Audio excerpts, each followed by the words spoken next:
After today's Supreme Court hearing, we are deeply disheartened and aggrieved. We observe that there has been no progress in the investigation of the horrific rape and murder of Abhaya, which was taken over by the CBI. From High Court to Supreme Court and from Kolkata Police to CBI, the investigation has been handed around, yet justice remained distant. Moreover, we saw that the state government and its lawyer, Kapil Sibal, playing a disgraceful role in trying to stop and malign our movement by any means. They claim that due to the junior doctors' strike, people are dying and patient services are being disrupted. We want to remind everyone clearly that the patient services are operational in every medical colleges in the state, with senior doctors tirelessly providing care. We also want to remind the public that there are 245 government hospitals in the state, out of which only 26 are medical colleges. The number of junior doctors is less than 7,500. West Bengal has nearly 93,000 registered doctors. Given that only a few medical colleges have junior doctors on strike, how can the entire healthcare system be said to be collapsing? This indicates that the government is spreading falsehoods and misleading the Supreme Court. We believe that this is a nefarious government effort to tarnish our movement and mislead the massive public support for it.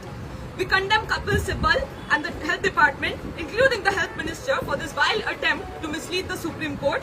We want to remind both the government and the Supreme Court that junior doctors are not the main pillar of healthcare system. They are merely trainees. If we accept the government's statistics as true, and then if the healthcare system collapses due to the junior doctors' strike alone, it actually highlights the severe shortage of senior doctors, nurses, and healthcare infrastructure in government hospitals. The Health Department and Health Minister cannot escape the responsibility for this. We also saw that Kapil Sibal and state government have shifted the blame for the violent activities that occurred during a political program on August 27 onto us.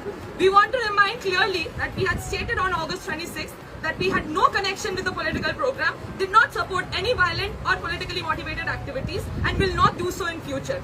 However, the way the government and their lawyer have lied to the Supreme Court, we strongly oppose and condemn it. Even after 30 days of the incident, the state government has not taken any sincere steps regarding the main demands of the movement. They are trying to place all the blame on the CBI investigation. No action has been taken regarding the police negligence or the healthcare corruption. The suspension of Shondeep Ghosh, Virupakha Vishwas or Obhik De seems more like a mere cover-up. In reality, Shondeep Ghosh was given only a nominal show-cause notice after CBI arrest. The reasons for suspension of Obhik De and Virupakha Vishwas have not been mentioned. Such big suspension orders will be challenged and taken down in court. This appears to be nothing more than a facade to pacify public anger. We demand that strict disciplinary action be taken against Shondeep Ghosh and the Health Department suspend Obhik De and Virupakha Vishwas with proper justification. From the first day of movement, we have raised demands concerning safety. We have requested separate restrooms and bathrooms for on-duty doctors, adequate security personnel, CCTV and female security personnel for women, doctors' restroom and proper security measures outside wards and OD rooms. However, we want to remind that merely increasing police presence and separating doctors' rooms will not ensure safety. Ensuring proper patient services in government hospitals is essential to guarantee the safety of doctors and healthcare workers. The extensive corruption within the health system is present at all levels. There are numerous vacancies in the health system and in the peripheral medical colleges are in a devastating state without advanced infrastructures or staff appointments. The healthcare system does not solely run on doctors, it also involves GDAs, technicians, nurses and doctors, all of whom are integral. Long-term permanent appointments are not being made for GDAs or technicians. Temporary workers are being hired instead, causing various problems. In our daily experience, we know that there is no proper referral system in the state's health system.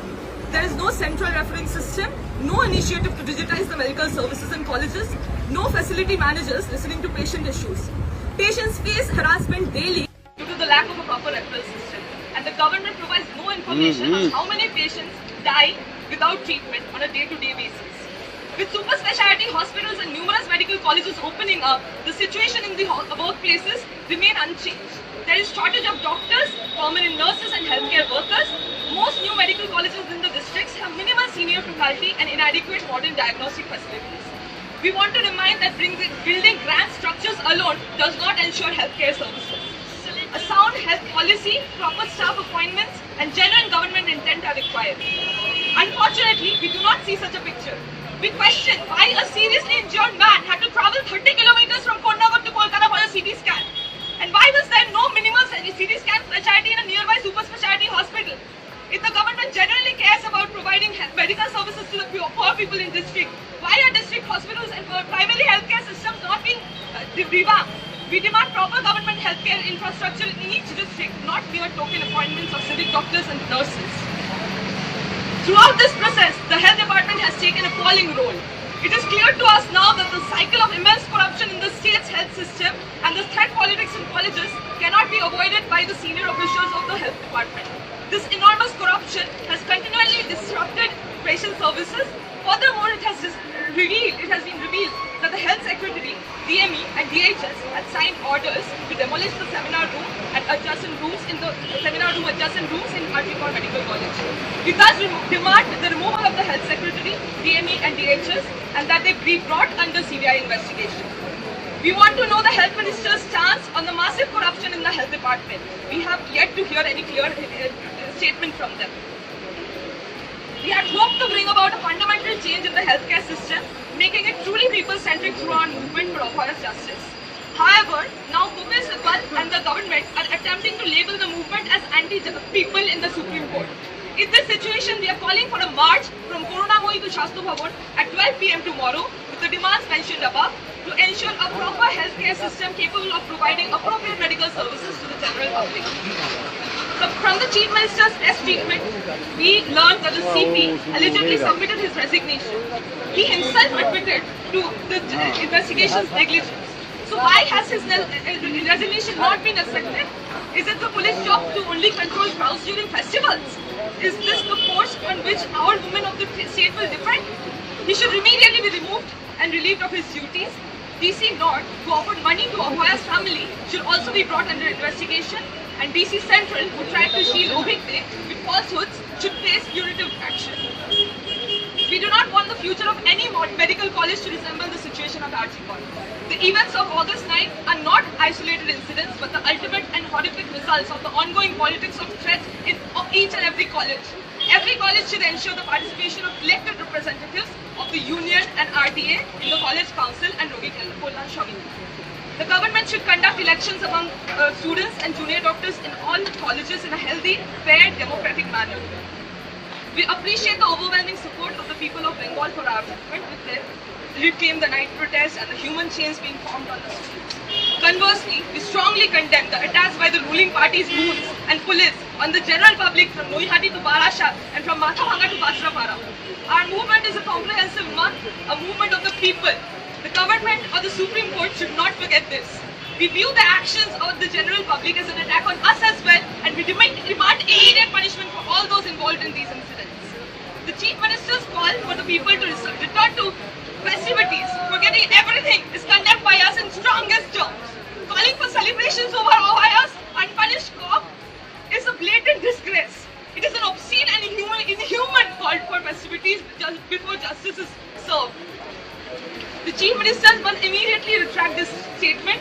We also condemn the Chief Minister for labeling Opoya's family members as liars. We want to clearly state that that if the state government addresses and fulfills our demands by 5 p.m. tomorrow, only then will we consider their request regarding this strike and going back to work. Otherwise, we will understand that the government does not wish to end this deadlock. In that case, we will hold the government responsible for the situation arising across the state.